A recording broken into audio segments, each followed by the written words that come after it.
Hello students, हम लोग is matter around us pure chapter पढ़ रहे हैं और इस चैप्टर में हम लोग सेपरेटिंग टेक्निक्स पढ़ रहे हैं। सेपरेटिंग टेक्निक्स का मतलब मिक्सचर्स के कंपोनेंट को सेपरेट करने के तरीके। ओके, तो मिक्सचर्स अलग अलग होते हैं, उसके कंपोनेंट के कैरेक्टर्स भी अलग अलग होते हैं। तो उन अलग अलग कैरेक्टर्स के हिसाब से हमने अलग अलग मिक्सचर्स के लिए डिफरेंट टेक्निक्स पढ़ी। ओके, और लास्ट क्लास में हमने एक टेक्निक पढ़ी थी जिसका नाम था फ्रैक्शनल डिस्टिलेशन। ओके, तो उस फ्रैक्शनल डिस्टिलेशन को ही और किस किस तरीकों से काम में लिया जा सकता है वो हम आज की क्लास में देखेंगे।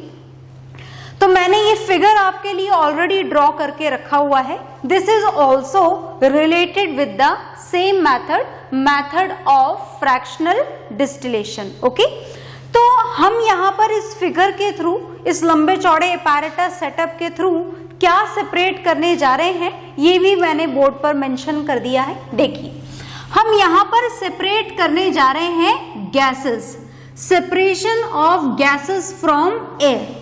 हम एयर में से डिफरेंट गैसेस को सेपरेट करने जा रहे हैं। आप जानते हैं एयर का मतलब नॉर्मल एयर जो आपके रूम में प्रेजेंट होती है।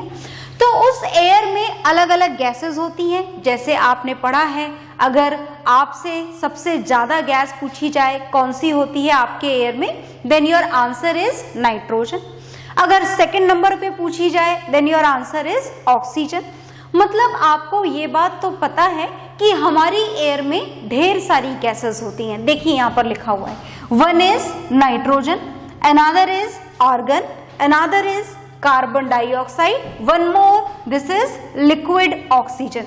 लिक्विड ऑक्सीजन नहीं होती, हमारे एयर में तो गैसियस ऑक्सीजन होती है, पर when we are going to separate it from the air, then first initially will get it in the form of liquid physical state, right. तो हम यहाँ पर एयर को सेपरेट करने जा रहे हैं और कौन से मेथड से सेपरेट करने जा रहे हैं ये मैंने आपको पहले ही बता दिया है। मेथड का नाम है फ्रैक्शनल डिस्टिलेशन। ओके, हालांकि आपको अपैरेटस सेटअप वैसा नहीं दिख रहा होगा जैसा हमने फ्रैक्शनल डिस्टिलेशन में काम में लिया था, क्योंकि यहाँ पर कॉम्प्लिकेशन सेपरेशन की थोड़ी ज्यादा है। So different setup is required which is there in front of you. Okay, तो चलो शुरुआत करते हैं सेपरेशन की। हम यहाँ पर, मैं नीचे लिख रही हूँ, जगह आपके पास में बहुत ज्यादा बाकी नहीं है। सो लुक हियर, हम एयर को सेपरेट करने जा रहे हैं और कौन से मेथड से सेपरेट करने जा रहे हैं? We are going to separate it by the method of fractional distillation. कौन से मेथड से सेपरेट करेंगे?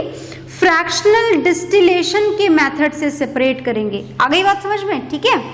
अब ये जो फ्रैक्शनल डिस्टिलेशन का मेथड है ये तो एक ही कॉन्सेप्ट के ऊपर बेस्ड है, that the liquid should have the different boiling point. Liquid के बॉइलिंग पॉइंट क्या होने चाहिए? अलग अलग होने चाहिए। ठीक है, तो लिक्विड के बॉइलिंग पॉइंट डिफरेंट होने चाहिए। तो हम फ्रैक्शनल डिस्टिलेशन से कौन से लिक्विड को सेपरेट करते हैं? फ्रैक्शनल डिस्टिलेशन वाले प्रोसेस से हम मिसिबल लिक्विड्स को सेपरेट करते हैं, those miscible liquid which have the different boiling point. तो सबसे पहला क्वेश्चन मार्क यही है कि हमें तो यहाँ एयर को सेपरेट करना है। आ गई बात समझ में? और ये फ्रैक्शनल डिस्टिलेशन का मेथड तो मिसिबल लिक्विड्स को सेपरेट करने के काम में आता है। तो सबसे पहला काम है हमारे पास में कि जो एयर है उस एयर को हम किस में कन्वर्ट करें? उस एयर को हम लिक्विड स्टेट में कन्वर्ट करेंगे। कौन सी स्टेट में कन्वर्ट करेंगे? लिक्विड स्टेट में। तो चलिए हम लिक्विड स्टेट में कन्वर्ट करेंगे एयर को, so that we will be eligible to apply the method of fractional distillation as it is applicable only for the miscible liquids. Okay, तो हम गैसेस को किस में कन्वर्ट करेंगे? हम गैस को कन्वर्ट करेंगे लिक्विड स्टेट में। और आपको याद है क्या कि अगर गैस को, यहाँ लिख रही हूं मैं, देखिएगा ध्यान से, अगर हम गैस को लिक्विड स्टेट में कन्वर्ट करना चाहें तो इस प्रोसेस का नाम याद है क्या आप लोगों को? मैं याद दिला देती हूँ। इस प्रोसेस का नाम है कंडेंसेशन। क्या नाम है इस प्रोसेस का? Condensation. Is it okay? And for this process to convert this gas into liquid, first we have to apply high pressure on the gas. सबसे पहले आपको गैस पर क्या अप्लाई करना पड़ता है? High pressure. और उसके बाद में क्या अप्लाई करना पड़ता है? हाई प्रेशर के बाद में हमको अप्लाई करना पड़ता है लो टेम्परेचर। जब ये दोनों काम आप करोगे तो आपकी जो गैसियस स्टेट है वो कौन सी स्टेट में कन्वर्ट हो जाएगी? Gaseous state will change into the liquid state and the process of condensation will be done. Okay, तो चलो शुरू करते हैं। ये अरेंजमेंट समझते हैं हम, इसका क्या काम है, इसका क्या काम है, इसका क्या काम है और इसका क्या काम है। हर अपैरेटस अरेंजमेंट का कुछ अलग यूज है, तो वन बाय वन हम सबके बारे में जानेंगे। और ये जो है प्रोसेस जो है ये मैं यहाँ से रफ करने जा रही हूँ, आप इसे लिखें ज़रूर, अगर नहीं लिखा है तो इसको नोट डाउन कर लें। अपैरेटस डिज़ाइन अपनी साइंस रजिस्टर्स में बना लें। ओके, चलिए तो शुरुआत करते हैं हम। तो पहला स्टेप समझ में आ गया ना आपको? हम क्या सेपरेट करने जा रहे हैं? एयर सेपरेट करने जा रहे हैं। किसमें से सेपरेट करने जा रहे हैं? गैसेस जो डिफरेंट हैं एयर के अंदर, ऑक्सीजन अलग, नाइट्रोजन अलग, उन सारी गैसेस को हम सेपरेट करने जा रहे हैं। और सबसे पहले हम उसके लिए एयर को कौन सी स्टेट में कन्वर्ट करेंगे? हम कन्वर्ट करेंगे एयर को लिक्विड स्टेट में। ओके, तो देखिएगा यहाँ से ये एयर अंदर जा रही है, नॉर्मल एयर, एटमॉस्फेरिक एयर, ये इधर अंदर गई। These two are the pistons. ये क्या है? पिस्टन्स है। इस पिस्टन के थ्रू एयर पे क्या अप्लाई किया जाता है? High pressure. क्या अप्लाई किया जाता है? High pressure. और आपको ये बात याद रहे, इसके लिए देखिए फिगर में भी लिखा हुआ है, in this particular area air will be under pressure. That means we are going to apply high pressure on the air. हम एयर पर क्या अप्लाई करने जा रहे हैं? High pressure. Is it okay? ताकि जो एयर के दूर दूर दूर दूर वाले मॉलिक्यूल्स थे वो क्या हो जाएं?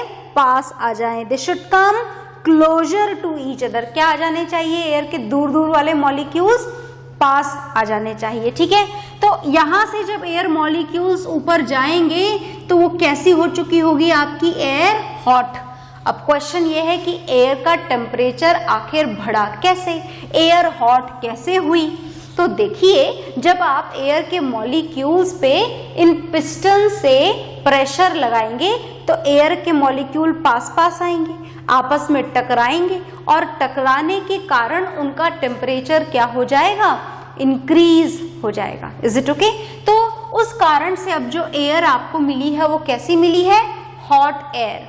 आपको तो इसे लिक्विड एयर में कन्वर्ट करना है। मतलब ये जो गरम गरम एयर यहाँ पर आ रही है, it should be cooled down. Is it okay? Its temperature should be decreased. Okay, तो इस हॉट एयर को देखिए, हमने इस पर्टिकुलर हम पार्ट के अंदर हमारी जो हॉट एयर है वो एंटर होने जा रही है।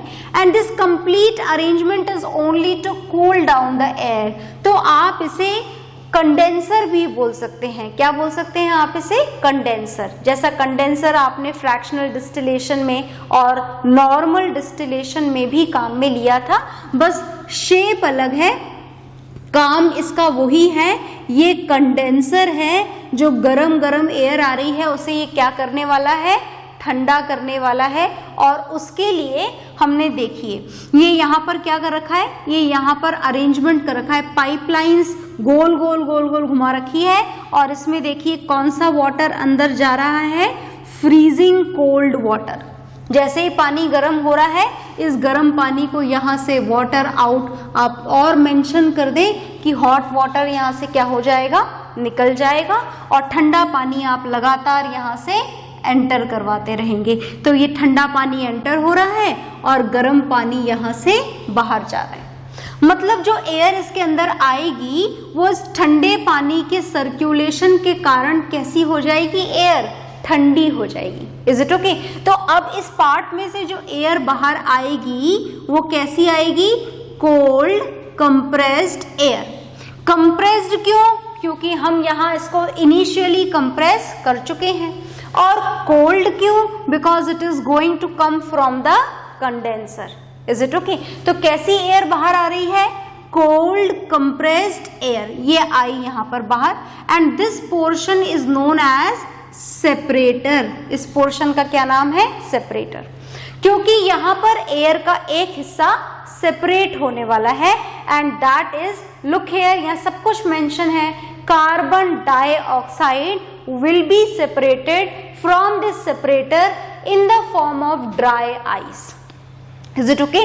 कार्बन डाइऑक्साइड सॉलिडिफाई हो जाएगी। Is it okay? और जब सॉलिडिफाई होती है कार्बन डाइऑक्साइड तो it appears like ice, ice की तरह दिखाई देती है। पर जब आप आइस को हाथ लगाते हो तो आपके हाथ थोड़े गीले गीले हो जाते हैं, वेट होती है वो ice. But when you are going to touch this carbon dioxide which appears like ice, but it is not at all going to wet your hands, therefore this is known as dry ice। क्या बोला जाता है इसको? dry ice बोला जाता है। ठीक है, तो ये dry ice carbon dioxide gas इस सेपरेटर के थ्रू सेपरेट हो चुकी है। Now this liquid air will move in this way and this is expansion jet. Expansion jet में से जब ये लिक्विड एयर निकलेगी तो इस जेट में से निकलने के बाद में सबसे ऊपर देखो गैस जाएगी। कौन जाता है सबसे ऊपर? whose boiling point is minimum, and here the minimum boiling point is of nitrogen gas. यहाँ पर मिनिमम बॉइलिंग पॉइंट किसका है? यहाँ पर मिनिमम बॉइलिंग पॉइंट है नाइट्रोजन गैस का, -196 degree Celsius. Is it okay? ये मिनिमम है क्या? -183, -186 और -196 में से मिनिमम वैल्यू क्या है? Minimum value is -196 degree Celsius which is for the nitrogen. तो सबसे ऊपर आपको कौन सी वैल्यू मिलेगी? -196, this is for the nitrogen. Second number पे आपको जो सेकेंड कॉलम में जो गैस मिलेगी that will be argon, whose boiling point is more than that of nitrogen. Is it okay? और लास्ट में आपको कौन मिलेगा? Liquid oxygen, as still this oxygen is present in the liquid state. अभी तक भी ऑक्सीजन कौन सी स्टेट में प्रेजेंट है? लिक्विड स्टेट में। इसका मतलब ये नहीं है कि ऑक्सीजन लिक्विड ही रहेगी, फिलहाल अभी इसका स्टेट कन्वर्जन नहीं हुआ है। हाँ, अगर आप इसमें होल कर दो, इसे जाने दो, then definitely it will be change into the gaseous state. पर हमने इसे अभी पूरा पैक कर रखा है। ओके, तो हमें सबसे नीचे कौन सी गैस मिलेगी?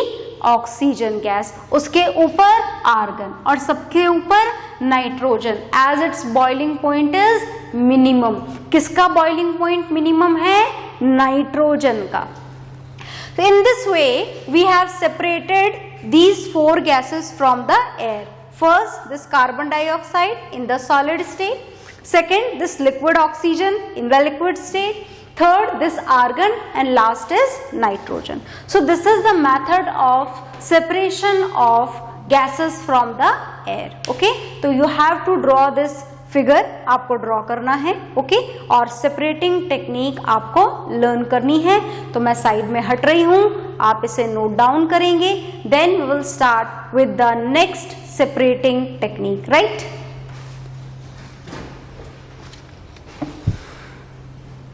तो आपने इसे नोट डाउन कर लिया होगा, और नहीं करा है तो पॉज करके वीडियो को आप इसे नोट डाउन करेंगे। और फिलहाल हम लोग नेक्स्ट सेपरेटिंग टेक्निक पढ़ने जा रहे हैं। ये फिगर ज़रूरी नहीं है आप बोर्ड पर से ही नोट डाउन करें, ये फिगर आपके नोट्स में भी बना हुआ है, आप इसे नोट्स में से भी नोट डाउन कर सकते हैं, right?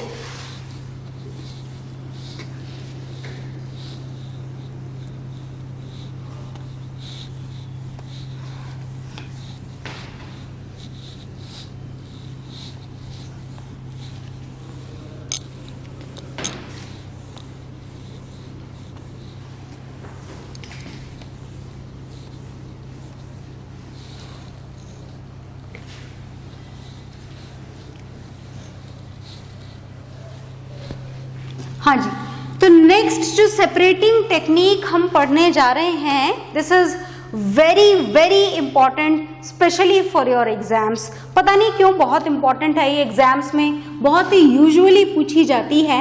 And the name of method is chromatography. कौन सा मेथड आप पढ़ने जा रहे हैं? आप पढ़ने जा रहे हैं क्रोमैटोग्राफी। और मैं आपको यहाँ पर सबसे पहले इस वर्ड का मीनिंग बताना चाहती हूँ। ये जो क्रोमा वर्ड है, this is a foreign language word and this chroma means colours. Chroma word का यहाँ पर क्या मतलब है? क्रोमा वर्ड का यहाँ पर मतलब है कलर्स। मतलब इस क्रोमैटोग्राफी वाले मेथड से हम क्या सेपरेट करने वाले हैं? हम कलर्स सेपरेट करने वाले हैं। Is it okay? अगर 2, 3, 4 कलर आपके पास में कहीं पर मिक्स हो गए हैं और आप उनको सेपरेट करना चाहते हैं, then in that condition this method of chromatography is used. Okay, तो चलिए देखते हैं कि हम कलर्स को कैसे सेपरेट करेंगे। बड़ा ही सिंपल सा अरेंजमेंट है इसके लिए, देखिएगा। हमें लेना है ये ट्रांसपेरेंट कंटेनर। ट्रांसपेरेंट लें आप, ताकि इसके अंदर क्या हो रहा है वो आपको क्लियरली दिखाई दे, विजिबल हो। और ये हमने ले ली है यहाँ पर रॉड, और इस रॉड पर हमको हैंग करना है। What is this? क्या हैंग किया है हमने? ये cloth? No, this is a piece of filter paper. किसका पीस है ये? This is a piece of filter paper. Is it okay? अब हमें क्या करना है? हमें यहाँ पर फिल करना है वाटर। वाटर सिर्फ इतना फिल करना है कि फिल्टर पेपर का जो बॉटम है वो पानी से सिर्फ टच हो रहा हो, सिर्फ इतना ही फिल करना है। आ गई बात समझ में? अब हमें सेपरेट क्या करने हैं? कलर्स। तो फॉर एग्जाम्पल मान लीजिए कि आपके पास में ब्लैक डाई है। कौन सी डाई है? ब्लैक। Is it okay? और ये ब्लैक डाई में से हमें कलर्स सेपरेट करने हैं। तो हमें black dye, let it be, it is made with 2 और 3 कलर्स। तो हमें ये डॉट यहाँ पर लगा देना है। किसका डॉट लगाया हमने? ब्लैक डाई का। पेंसिल से या जिस भी चीज से आप लगाना चाहें, यहाँ पर डॉट लगाना है। फिल्टर पेपर के बॉटम से लगभग 2 सेंटीमीटर्स ऊपर आपको डॉट लगाना है। Is it okay? और हमने मान लिया कि this black dye is a mixture of 2 और मोर कलर्स, है ना? 2-3 कलर का मिक्सचर है इसमें। 2 और more colours are present. If 2 or more colors are there, then it can be separated by the method of chromatography. Is it okay? तो ये जो फिल्टर पेपर का लोअर लेवल है, ये किससे टच हो रहा है? पानी से। पानी फिल्टर पेपर के कांटेक्ट में है तो कैपिलरी एक्शन होगा। पानी का लेवल ऊपर राइज होना शुरू होगा। पानी का लेवल ऐसे राइज नहीं होगा कि पानी यहाँ तक भरा और यहाँ तक भर जाएगा, ऐसा नहीं होगा। Is it okay? क्या होगा? सिर्फ फिल्टर पेपर जो है it will start absorbing water. ये किसको एब्जॉर्ब करना शुरू कर देगा? पानी को एब्जॉर्ब करना शुरू कर देगा। कौन एब्जॉर्ब कर रहा है? ये फिल्टर पेपर एब्जॉर्ब कर रहा है, राइट? ओके, तो फिल्टर पेपर ने वाटर को एब्जॉर्ब करा। वाटर का लेवल कहाँ तक पहुंच चुका है? ब्लैक डाई तक। Black dye is soluble in water, तो पूरी की पूरी सॉल्यूबल हो जाएगी। And just imagine that this black dye is made with colour 1, colour 2 and colour 3. If we assume that it is made with these 3 colors, then what would happen? All these colors are soluble in water. सारे color soluble हैं. Then what would happen? So listen to me very carefully. हो सकता है कि ये 3 colour से बनी हुई हो और तीनों ही कलर वाटर में सोल्यूबल हो, पर सॉल्युबिलिटी तीनों कलर की एक जैसी नहीं हो सकती। हो सकता है कि ये कलर नंबर फर्स्ट थोड़ा ज्यादा डिसॉल्व हो जाता हो पानी में, है ना? कलर नंबर सेकंड थोड़ा धीरे से लेस अमाउंट में डिसॉल्व होता हो, और जो थर्ड कलर है इमेजिन कर रहे हैं, हम सिर्फ सोच रहे हैं कि शायद ऐसा होता हो। Definitely all these colour may not at all have the same solubility in water, solubility सबकी अलग अलग होगी। तो अगर ये सबसे ज्यादा सॉल्यूबल है, ये सेकंड नंबर पे सॉल्यूबल है, ये थर्ड नंबर पे सॉल्यूबल है, in that case what would happen, पानी में जो सबसे ज्यादा सॉल्यूबल कलर है वो कहाँ पहुंच जाएगा, फटाफट फटाफट फटाफट पानी के साथ में सबसे ऊपर पहुंच जाएगा।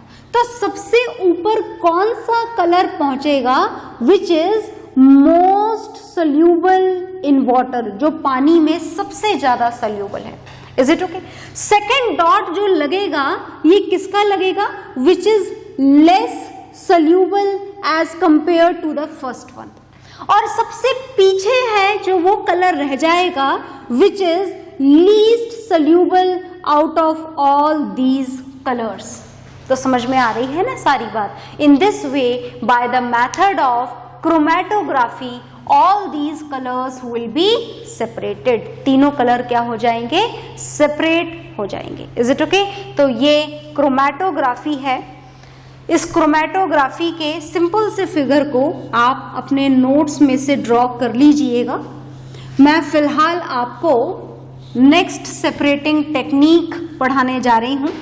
देखिएगा ध्यान से, जो नेक्स्ट सेपरेटिंग टेक्निक है वो कौन सी है। Actually this is not at all a separating technique, this is just a way of separation which is done for the purification of water. Okay, तो देखिए जो वाटर होता है, आपको पता है कि रिवर वाटर हो या कोई सा भी वाटर हो, वो डायरेक्ट कंज्यूमेबल फिलहाल नहीं है। आप सीधे नदी में से पानी उठाओ और पी लो, ऐसा पॉसिबल नहीं है, क्योंकि बहुत सारे तरीकों से आपका रिवर जो वाटर है वो कॉन्टामिनेटेड हो चुका होता है।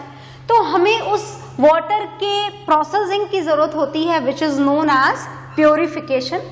तो by the method of separating technique, here we are going to separate the undesired material which are added in the water।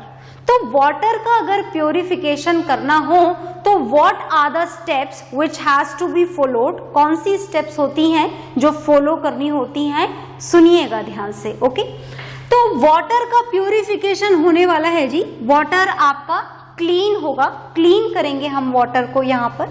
And for this cleaning क्या क्या करना है आपको, देखिएगा ध्यान से।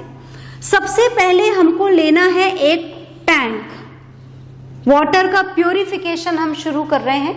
And for this purification first tank is sedimentation tank. Okay, sedimentation tank is the first step in which by which we are going to purify this water। okay, इस sedimentation tank के बाद में एक और टैंक आपको काम में लेना है, and this is the loading tank. Okay, ये कौन सा टैंक है, नाम याद रखने होंगे आपको। This second one is loading tank. Okay, इस टैंक के बाद में जो वाटर है, इस वाटर का फिल्ट्रेशन हमको करवाना है, और फिल्ट्रेशन के लिए हम यहाँ पर 3 लेयर बनाते हैं। सबसे नीचे वाली लेयर जो है, आपको जो सबसे नीचे वाली लेयर यहाँ पर दिखाई दे रही है, इसमें आपको ग्रेवल, और सेकंड लेयर में भी आपको ग्रेवल फिल करने हैं, bigger and smaller. Bigger gravel आप यहाँ पर फिल करेंगे बॉटम वाली लेयर में, फिर जो फाइन ग्रेवल्स हैं वो आप सेकेंड लेयर में फिल करेंगे, और सबसे ऊपर आप फिल करेंगे सैंड, और यहां से आएगा वाटर। ये वाटर इस सैंड ग्रेवल से छन छन के फिल्टर हो के आप इसे दोबारा एक टैंक में भेजेंगे। And now the use of this tank is to kill the bacterias. So this is the tank which is known as chlorination tank. क्या नाम है इस टैंक का, chlorination tank, in which we are going to kill the bacterias which are present in the water। okay, and after that it is going to be supplied to our homes। okay, So by all these methods water has to be purified. देखें जरा ध्यान से क्या क्या होता है हर method में।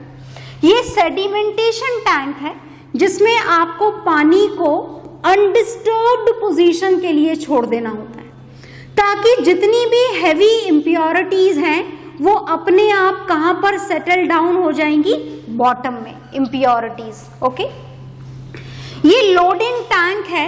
इस लोडिंग टैंक में आप ऐड करते हैं एलम, एलम जानते हैं ना, फिटकरी, ताकि जो और बची कुची इम्प्योरिटीज हैं वो हैवी हो जाएंगी एलम ऐड करने से, and again they will settle down in the bottom of the tank. So in both of the tank at the bottom what is there, impurities are collected. क्या collect हो चुकी हैं, impurities.